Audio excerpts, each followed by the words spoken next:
Nah, seriously, this was actually good.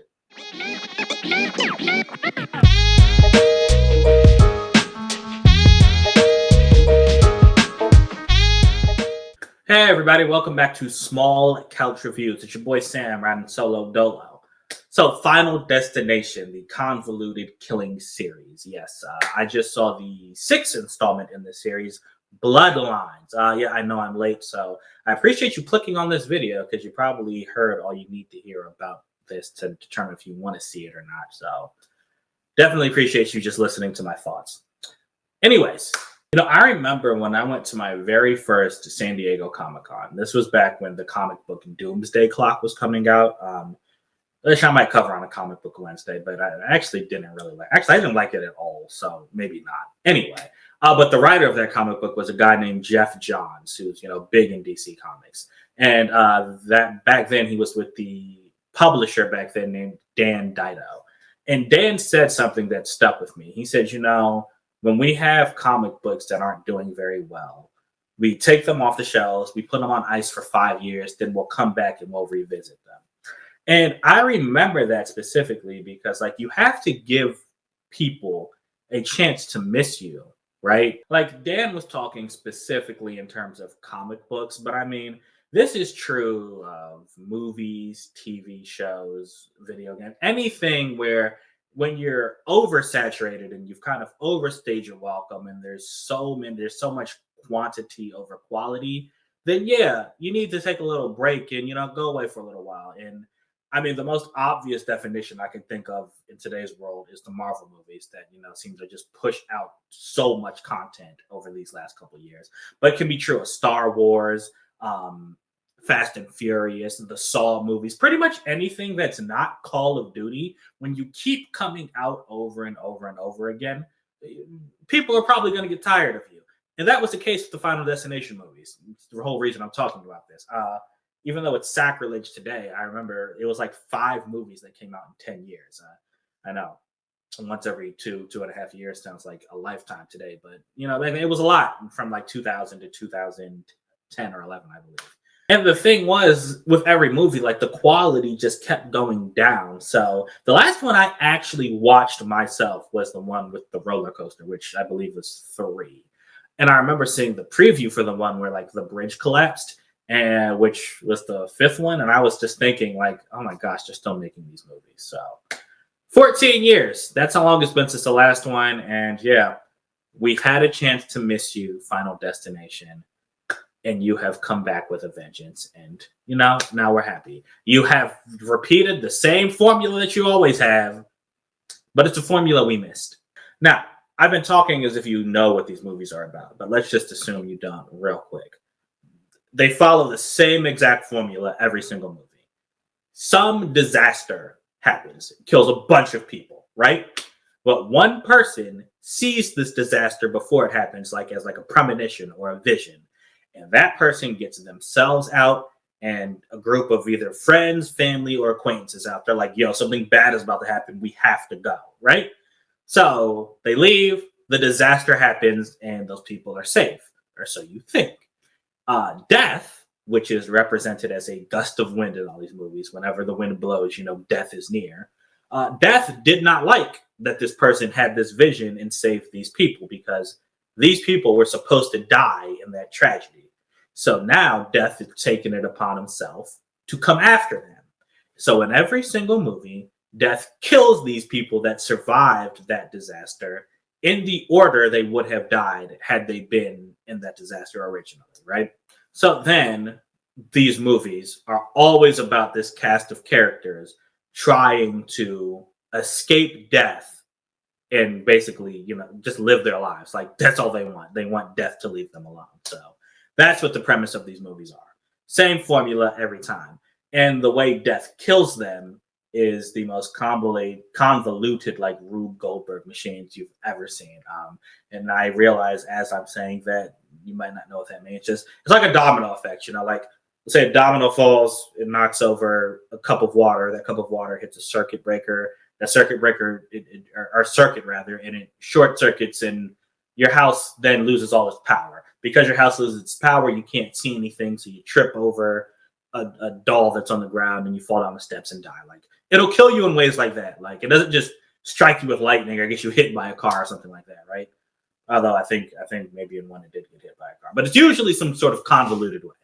The interesting thing with Bloodlines is we actually see what appears to be the very first instance of someone having this vision, right? This takes place back in the '60s in the at the Seattle the Space Needle, and or actually it's not. They called it something else. They called it the Sky Club, probably for legal reasons, but it looks exactly like a Space Needle. And we have a woman who sees a vision of the Space Needle basically collapsing and catching on fire and killing everybody. So she gets all of them out. Now, because she got all of them out, Death has to kill them all, like I said, right? But all these people, before Death could get them, they all had children, and their children had children. So Death has been working through all these families for decades, taking these people out. And we find out that the protagonists from our previous movies are more than likely the descendants of the people that this woman originally saved in the '60s. So now we've reached the sixth installment.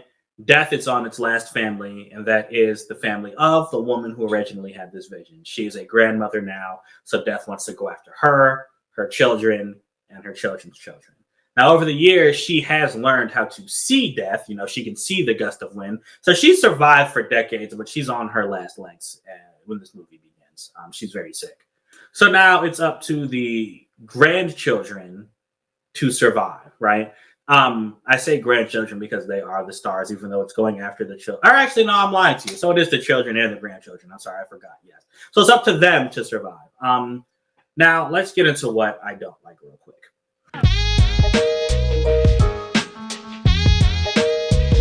Now, first, this is a very large family. So when Death starts coming after them, it becomes pretty clear that like this isn't a made up thing and they should take it seriously. And my issue isn't even that, like, some of them are like, oh, this is just hocus pocus. I don't believe that. I expect that in every movie at this point. My issue is that the people who do believe it don't seem to be careful enough. There are some, it's not a perfect movie and it largely succeeds in what it tries to do, but there are some definite holes in logic in the plot and logic in just characters' decision making in this movie. So like, you'll see one scene where they're like, oh, you watch that soccer ball, someone could kick that and knock you in the street. Oh, there's a saw up in that tree. Make sure we walk away from that saw. Oh, there's peanut butter in this truck. Oh, we're allergic. Get all the peanuts out of here. But then you're in a room where machines turn on by themselves and you're just like, oh, okay, that's neat. Like, no, come on, man. Use your brain here. And then the other thing is just really that I'm going to complain about. Again, I could complain about a lot, but this movie, we know what it's supposed to do. But the ending of it, again, it follows the same formula that all the other movies follow, which, if you haven't watched, just basically lets you know, like, hey, more is to come in the future, right? The ending of this is very abrupt, like very abrupt, like to the point where I didn't like it. Like the ending just happens, then it cuts to black. And you're like, wait, that's it? That's how we're ending this movie? Like, come on, man. Especially after all this time, like the movie just decides to just end like that. Like I just wasn't a fan of it at all. Now, what I do like me some of them kills. Now, some of them do go on. Like, again, they are, like I said, they're convoluted like traps. But while some of them do go on a little too long, they're all satisfying. Every single one of them. And the best thing about Final Destination is these traps are things that like really affect you. Like they make you think after you leave the movie theater. Like you think about it all the time. Like millennials, like I was way too young to watch the first one, but I remember like I was terrified of getting on airplanes after that. I was like, yeah, I don't. I remember I was actually crying when my parents were taking us somewhere because I didn't want to get on the plane. And to this day, I do not drive behind anything, any kind of 18-wheeler or any vehicle really that's carrying anything in the back. I just don't do it because of the second movie. In this one, even though there's not a particular death that I think I could really relate to in my everyday life, I'm definitely not keeping lawn tools out, like whether rakes, shovels, hose, the lawnmower. all of that is going to be locked up in the shed every single day for the rest of my life when my family is outside because yeah, that's the one. And then what was really, really interesting here, the characters themselves. Normally outside of the first, actually, I like the second one. So I guess the first two, I really didn't care for any characters. And then, even though I'm saying that, I only watched the third one after that. I guess I'm saying I hated all the characters in the third one. But I didn't really care. I liked the main character in the first one and the main character in the second one. But these movies, these characters are just fodder for death to kill them. I didn't expect to like the characters this much. Even the ones who are kind of, the jerks, like they're lovable jerks, and you kind of are rooting for them in this movie. We follow the granddaughter and the and her brother, so I guess the granddaughter and grandson for most of the time in this movie, and you're really, really rooting for them.